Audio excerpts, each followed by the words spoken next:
Right now, a major road construction project begins tomorrow in downtown Madison. What's being affected and how long it's set to last. Also, the Packers take on the Cincinnati Bengals at Lambeau Field. We'll show you how the game went. And Madison police are investigating after a rollover crash on the Beltline. All that we know so far. That's all coming up on News 3 Now at 10.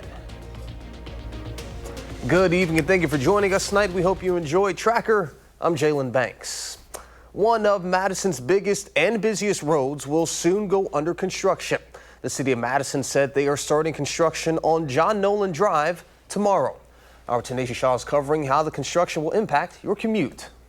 The city of Madison is working on a project to transform John Nolen Drive. It's been over 5 years of planning, I think, for the city of Madison and state DOT. Monday will mark phase 1 of the project, with these lanes that you see on your screen being reduced down to 1 lane. It'll go down to 1 lane in each direction, pretty much from Lakeside up to around Monona Terrace.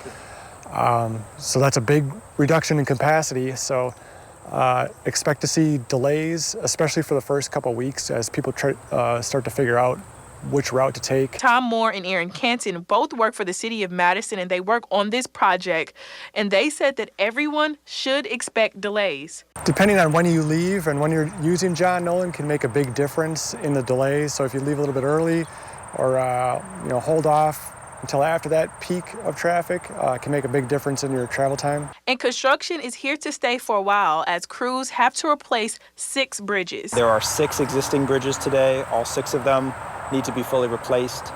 And then we're adding 3 additional bridges to serve specifically the bike pedestrian traffic. So total of 9 bridges to be built is pretty substantial work. And then there are also restrictions on when the bridge work is allowed to happen, which pushes it to happen more in the winter months. When the work on John Nolen Drive is finished, drivers and pedestrians will notice some of the big biggest difference. improvements folks will see will come from is on the Cap City Trail. There will be continuous separation between bikes and pedestrians, as well as a strip of jogging path that'll be gravel. The city of Madison also told News 3 Now that they plan to work on this roadway on John Nolen Drive until the summer of 2027. Reporting in Madison, Tanisha Shaw, News 3 Now. Tanisha, thank you. The city of Madison suggests that drivers leave out early and take a different roadway tomorrow if at all possible. One person is dead after being thrown from their vehicle following a crash on the Beltline early this morning. Our crews at the scene saw police blocking off Mineral Point Road to Gammon Road, both east and westbound, during the crash. This was just before 4:30 a.m. A single vehicle rolled over and the occupant was thrown out. The victim has not yet been identified. And officials are investigating a head-on crash near the town of Dane that killed 1 person and injured another. Emergency crews were called to the area where Lee Road connects to Highway 113 around 6:30 p.m. on Saturday. Their investigation found the vehicle heading south crossed the center line and crashed head-on into a vehicle heading north. The driver of the northbound vehicle died at the scene while the passenger was taken to the hospital. The name of the driver who died is being withheld while family members are notified. Let's go ahead and get a look at your first one forecast with meteorologist Blaze Keller. Blaze, what should we expect? Well, we're beginning to see those rain showers move over the Mississippi River, and they'll continue to move eastward as we head overnight and stick with us through the morning hours on Monday. Let's head on over to parts of Vernon County, south along 61 there into Boscobel, from Viroqua into North Lancaster, Prairie du Chien. We're looking at maybe some light rain activity into Plattville, as well as into Cuba City, maybe into Shullsburg as well. You're getting the picture. Really just along the Mississippi River is where that rain is right now.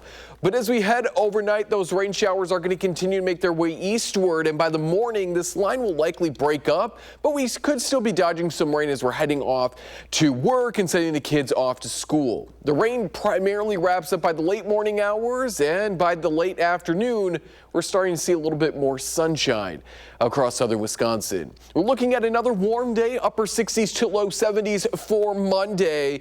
And then with the passing of this cold front, more fall-like temperatures return. So we'll take a look at just how cool we'll be for the rest of next week and if there's any more rain in the full forecast. All right, sounds good, Blaze. We'll see you then. After a month on the road, the Packers were back in Green Bay today, and sports director Andrew Banstra was too. Jalen, it is always good to be back up here in Green Bay, where today the Packers hosted the Bengals in the Green and Gold's only home game in a 51-day stretch. This one was supposed to be a blowout win, but the Packers could never leverage a comfortable lead. In the fourth, Josh Jacobs scores his second touchdown of the game to make it 17-7, and they go on to win it 27-18, but it wasn't easy or pretty. Coming up in sports, I'll be joined by Jason Wilde, of course, our Packers senior writer, to break down why today was a win, but a win doesn't always feel amazing. We'll send it back to you guys. See you later. All right, thank you, Andrew. We'll see you coming up in sports. And coming up next weekend, Wanakee Food for Kids is hosting its 20th annual community meal packing event. And you have a chance to help out. On October 19th, they're set to make 250,000 meals to help out both near and afar. 100,000 will go to 6 local food pantries, and the rest will go and head to refugees in Ukraine and an orphanage in Haiti. Food for Kids is still looking for volunteers to make Sunday's event happen. You can sign up on one of the 3 2-hour-long meal packing shifts between 9 and 4 p.m., or you can volunteer for a muscle shift, carrying 50-pound bags of rice for 4 hours between 8:30 a.m. and 5 p.m.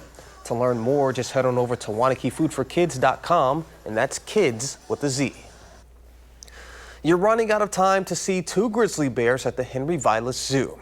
The zoo says Ash Alexi will move to another A through Z accredited institution later this month. The move will help free up space for the zoo's brand new polar bears. The 10-year-old polar bear, Nora, will soon come to Madison from the Oregon Zoo in Portland.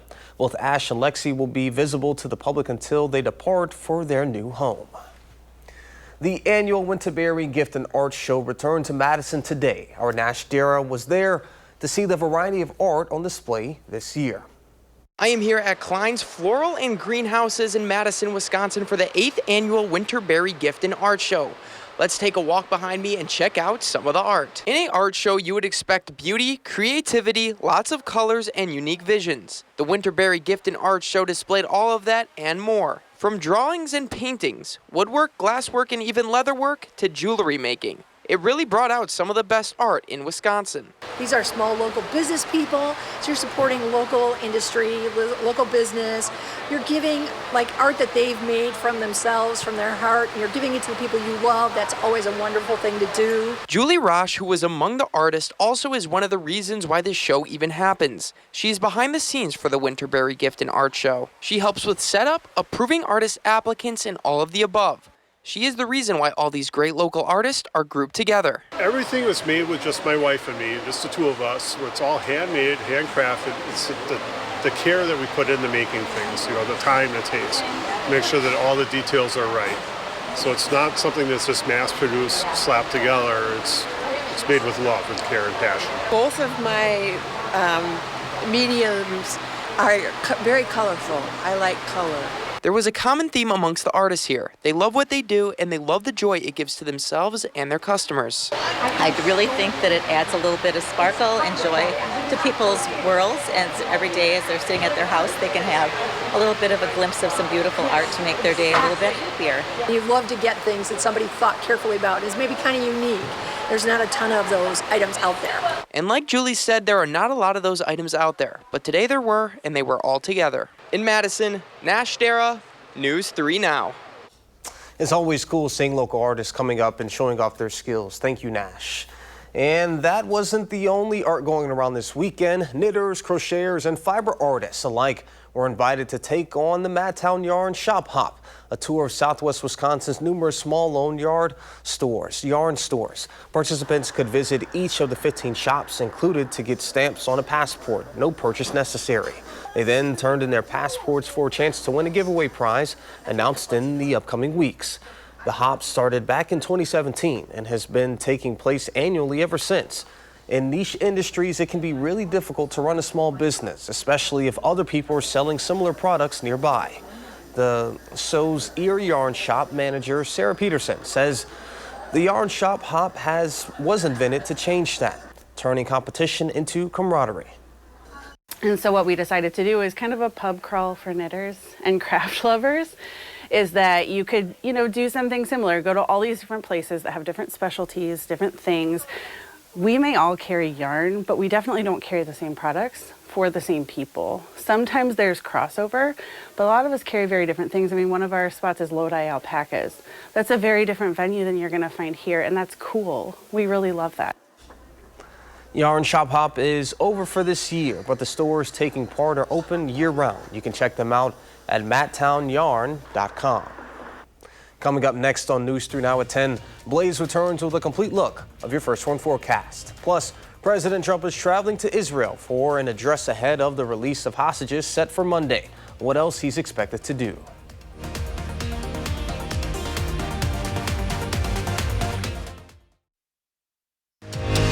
You're watching News 3 Now at 10. Thank you for staying with us. President Trump is headed to Israel and Egypt in what he is describing as a very special event. This comes as remaining Israeli hostages are expected to be released Monday, as the president prepares to address the Israeli parliament. CBS News historian Small has the latest. President Trump is set to depart for Israel and Egypt as the ceasefire holds ahead of the release of Israeli hostages. On Sunday, a spokesperson for the Israeli government said remaining hostages are expected to be released early Monday as a group. We are expecting all 20 of our living hostages to be released together at one time to the Red Cross. But Hamas is struggling to meet the Monday deadline to return the remains of the deceased hostages. We are looking forward anxiously to seeing our hostages back home tomorrow, the latest, and see all the hostages, including the hostages who are not alive anymore. On Sunday, the president of Israel praised President Trump for his role in facilitating a peace agreement. President Trump will be received by masses of Israelis, by the nation of Israel, in gratitude. President Trump will address the Israeli parliament on Monday before traveling on to Egypt, where he's expected to meet with Egypt's president and leaders from more than 20 countries to discuss peace in Gaza and the Middle East. This is a very special event. They had 500,000 people yesterday and today in Israel, and also the Muslim and Arab countries are all cheering. Everybody's cheering at one time. That's never happened before. On Sunday, 8 trucks departed from Egypt for Gaza in a bid to address what humanitarian aid workers have called a famine. And thousands of Gaza residents who fled their homes to safer areas during the conflict returned to their homes, many of which have been reduced to rubble. Torian Small, CBS News, Washington. Let's go ahead and get a look at your First One forecast with meteorologist Blaze Keller. Blaze. We're going to continue to watch as that line of showers now along the Mississippi River moves its way eastward as we go overnight. More of that moderate rain around places like Prairie du Chien, Lone Rock, Baraboo, and Camp Douglas, where we'll be more or less in those mid to upper 50s. Where we're likely not going to see as heavy as rain or rain later in the evening, we'll be underneath more mostly cloudy conditions. Janesville, maybe into parts of Jefferson County. Certainly further to the east, you're going to be quieter and drier for longer than, say, folks to the west. Tonight, a few showers. Monday, that rain mainly sticking around during the morning hours. But next week, we'll see a couple more rain chances, mainly through at least Wednesday of next week. A low pressure system and its cold front is bringing this first chance for rain, again, mainly during the morning hours. Maybe an isolated shower lingering into the mid-afternoon, but many of us actually further to the west will be underneath a little bit more sunshine as we head further into Monday afternoon. By Tuesday, another high pressure system moves on in, and on its edge, we find our next round of rain. So this is not going to be a heavy rain either, much like what we'll see tonight into Monday. Tuesday night into Wednesday is looking to be on the lighter side. And as this high pressure system slides off towards the east and those sinking winds really take on over, the isolated shower chance Wednesday will continue to be light as well. So in terms of rain totals, if we take feature track out through the Monday, Tuesday, and Wednesday rain chances, we're looking at maybe a quarter of an inch of rain. Some isolated spots further to the north and west, so maybe Juneau, Adams County, Vernon, Monroe, Jackson, La Crosse counties, closer to that 3/4 of an inch to an inch of rain. But again, this is over at least 3 days, so very minimal rain, or at least on the scale, lighter rain. This may help green the grass just a little bit. We are certainly lacking in terms of rain, not only throughout the month of September, but as we kick off October as well. But other than those rain chances Monday, Tuesday, and Wednesday, we could once again see some rain return as we head later into next week, mainly Friday night into Saturday as temperatures warm on up after settling into those low to mid 60s Tuesday, Wednesday, and Thursday. Now, if things all hold together, which I'm not too confident on because the further you go out, it's just kind of how the nature of the beast here. Things get a little less, a little more wonky. But if everything holds together, which I would appreciate, we'll be in the 50s by that following work week. There's a look at your 7 and 10 day forecast. We're looking at the 70s tomorrow, 60s Tuesday, Wednesday, Thursday, and then maybe to end next week. So we'll start and end next week in the upper 60s to low 70s with rain. I would say pretty much Monday morning, Tuesday night, into maybe the daytime hours on Wednesday. Well, it's just good to see that we're finally like really getting into those fall temps. Feels a little bit more seasonal. Yeah, I was tired of the 90s long time ago, and I was really upset that they trickled their way into the end of September, the start of October. I'm with you. Well, sounds good. Thank you, Blaze. Coming up in sports, our Andrew Banstra joins us yet again to give us a breakdown of the Packers' big win against the Cincinnati Bengals.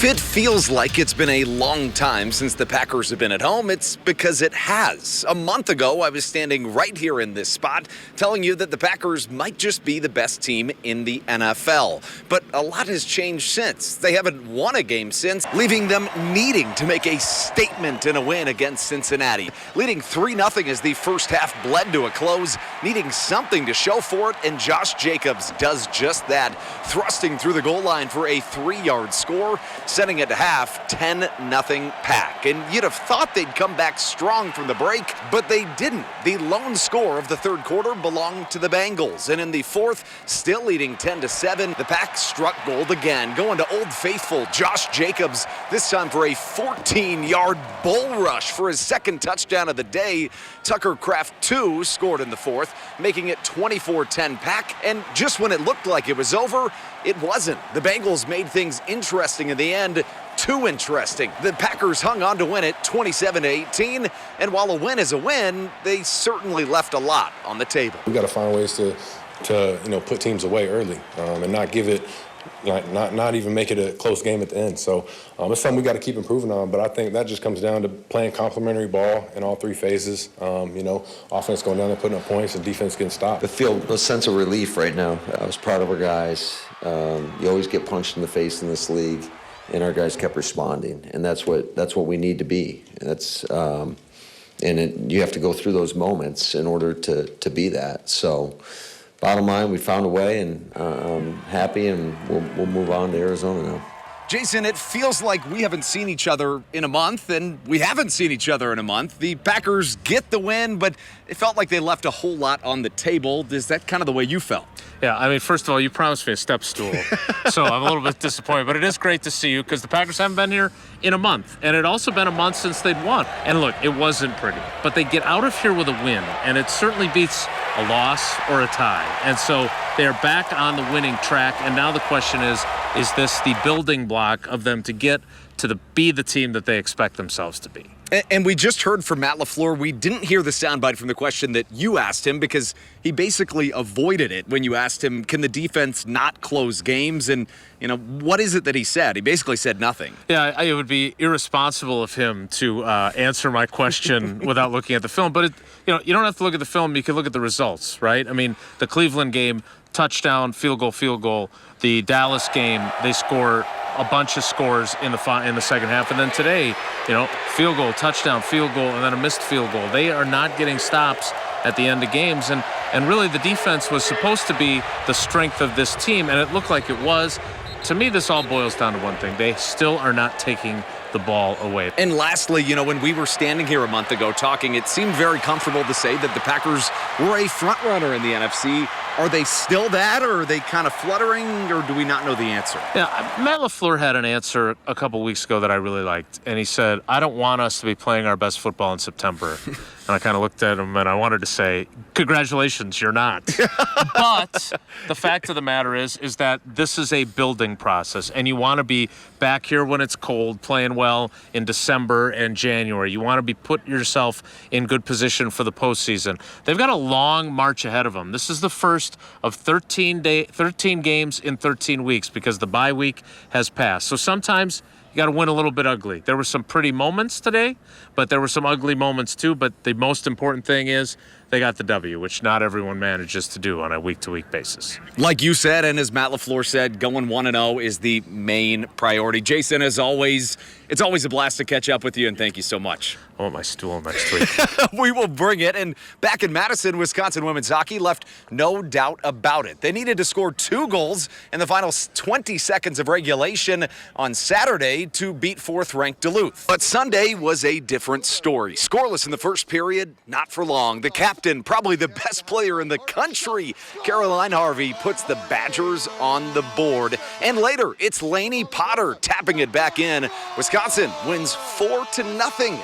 Improving to 6-0 on the season. To the volleyball court, where Wisconsin needed to bounce back in a big way. They stayed out east because their last time out, their 11-match win streak came to a screeching halt when they were swept at Penn State. But today at Maryland looked a whole lot more like Badger volleyball. First set, and Mimi Collier crushes it. No one is touching that. One of her match-high 12 kills. And later on, how good has the redshirt sophomore Una Vajagic been? She puts it down, had 10 kills herself as the Badgers sweep the Terps, coming back to Madison, where their middle blocker is the guest on this week's Wisconsin Huddle. Join us at Jay's Bar on Monday night at 7 p.m. for the live taping. It is always a good day up here at Lambeau, especially when the Packers get the win. Wisconsin volleyball and women's hockey, too. We'll sign off and send it to break. But for now, Andrew Banstra at Lambeau Field for News 3 Sports.